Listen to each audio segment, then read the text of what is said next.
All right, Larry Krueger here from the Pig and the Pickle Krug Show with a little 49er video as there's a really interesting article out on 49ers who are pending free agents who may be cap casualties at the end of the year.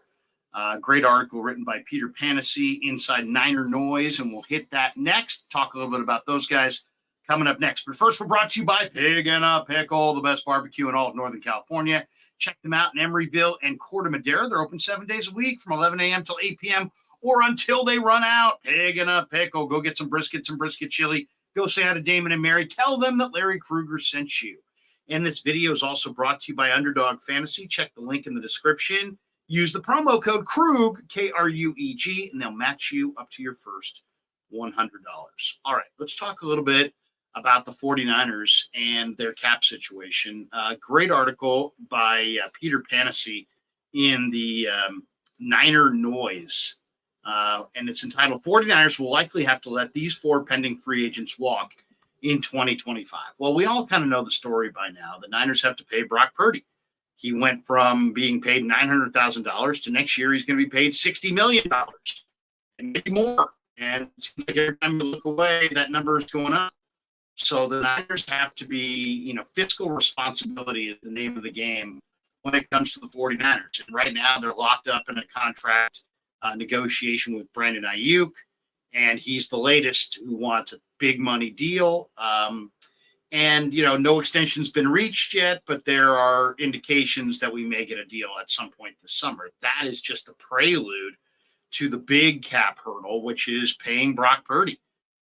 He's due an extension at the end of the year, and it's likely to be north of $50 million. It may be north of $60 million. When he's eligible at the end of the year. So, if you look at the 49ers situation on the cap, not taking either one of those deals into account, the Niners currently are at $37 million over the estimated 2025 salary cap. So there's going to be a lot of maneuvering done for sure. And the Niners are going to have to make some really, really tough decisions on the cap. And Peter goes through 4 players that are likely to hit free agency next summer or next spring, and the Niners are going to be hard-pressed to re-sign. The first one is Mooney Ward, Charvarius Ward. You look at the Niners cornerback room, a lot of those guys are going to be free agents in 2025, including their 2 starters, Mooney Ward and Demo Lenoir. Lenoir's a nickel. He can play inside. He can play outside. He's versatile. And Lenoir's going to be cheaper. Between him and Ward, Lenoir's going to be cheaper. And so I would imagine the Niners are going to choose between the 2 of them. And my guess is they're going to choose Lenoir.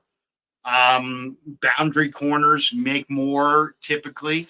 Ward is going to ask for a big payday. And, 2023, he led, Mooney Ward led the league in pass breakups with 21.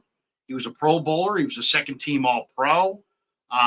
He had such a good year in 2023 that if he puts that kind of year back-to-back, there's almost no chance the Niners will be able to afford him. Isn't that kind of funny how it is? It's like, if you play poorly, we can afford you. If you play really, really well, you're going to price yourself out of our range. And that's kind of where Mooney Ward is right now. He's going to want to get paid. He's going to want to get that big contract. The Niners drafted Renardo Green as a way to give themselves a little bit more depth and a little bit more flexibility if they have to say goodbye to one of these guys. But I would say the Niners almost assuredly will have to choose between re-signing Mooney Ward or Demo Lenoir. And my guess is they're going to go with Lenoir. So I agree with Peter. I mean, Mooney Ward is probably the guy that gets squeezed out. Now, number 2 on his list is Elijah Mitchell. And the Niners just extended Christian McCaffrey.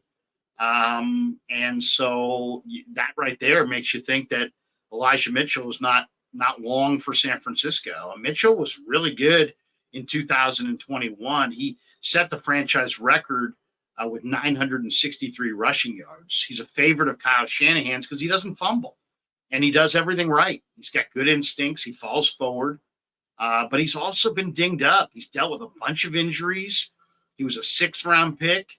And, every time the Niners want to get an extended run with Mitchell, he winds up getting hurt. And now you got Garendo, you got Cody Schrader, you got JP Mason, you signed Patrick Taylor. I think there's a very good chance that Mitchell could be elsewhere as soon as this summer. I would not be surprised if they looked at their backs and said, we want Cody Schrader, we want Garendo. Okay, who's got to go? Mitchell. So that's going to be interesting to watch this summer. But if he makes the roster, Mitchell, and plays the year, there's a very good chance at the end of the year that's it. So he's number 2 on that list. And then you've looked at the fact that the Niners invested a 4th-round pick in Garendo. I think Garendo's a fullback, but we'll see. He's listed as a running back. Cody Schrader could be a far less expensive option than Elijah Mitchell, and it's just easy to envision Elijah Mitchell being elsewhere. So he's number 2. I kind of agree with Peter on that one. Number 3 is safety Talanoa Hufanga. He's an all-pro. The Niners have drafted his replacement in theory in Malik Mustafa or Renardo Green. And Hufanga's coming off a torn ACL that he suffered last year. And maybe that injury makes it so he's not as heavily coveted in the free agent market. And maybe his price tag doesn't go out of hand and out of whack, and maybe that leads to him staying. I know he's a personal favorite of the 49ers. He's a fan favorite. He works hard. He's a leader. There's nothing not to like about Talanoa Hufanga other than the fact that he gets injured. So, but long term, they've got Mustafa. They've got Jair Brown. They've got Renardo Green. They could always go back in the draft next year and look for another safety. And I think there's a very good chance that Hufanga, if he has a big year this year, could price himself as well off the 49ers. So there you go. There's 3 right there. Mooney Ward, Elijah Mitchell, and Talanoa Hufanga all could be elsewhere as soon as next March. And the last guy on the list here is Aaron Banks. Now, the Niners drafted Aaron Banks out of Notre Dame in the 2nd round in the 2021 draft. And Banks, basically didn't play at all his rookie year. He wasn't ready for the NFL. And John Lynch maintained late in that year, hey, you know what? We haven't given up hope on Aaron Banks. We really like Aaron Banks. He's going to be here long term. Then the Niners said goodbye to Laken Tomlinson. And now Banks is a fixture at left guard. But the Niners did use a 3rd-round pick on Dominic Pooney. And Pooney can play either guard spot. And, we'll see. Jared Kingston's here. There's other guys. There's greater young depth along the offensive line. Guards in the past didn't get top dollar contracts in free agency, but Banks is going to be popular. He's been healthy for the most part. He went to Notre Dame. He's a good guy. And we've seen guards start to get paid in free agency the last couple of years. So, we'll see. I mean, a lot of this is how good's Dominic Pooney? How good's Jarrett Kingston? How good is the young depth, Drake Nugent, behind the interior players that the Niners have on the offensive line? If these guys are all studs, then maybe Banks is in his final year. If Pooney is decent, but everybody else is not up to snuff, then I think Banks could be here long term.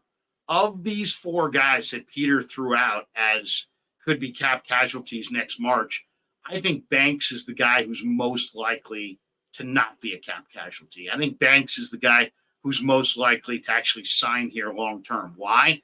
Well, he was drafted by the Niners. I think he likes being a 49er.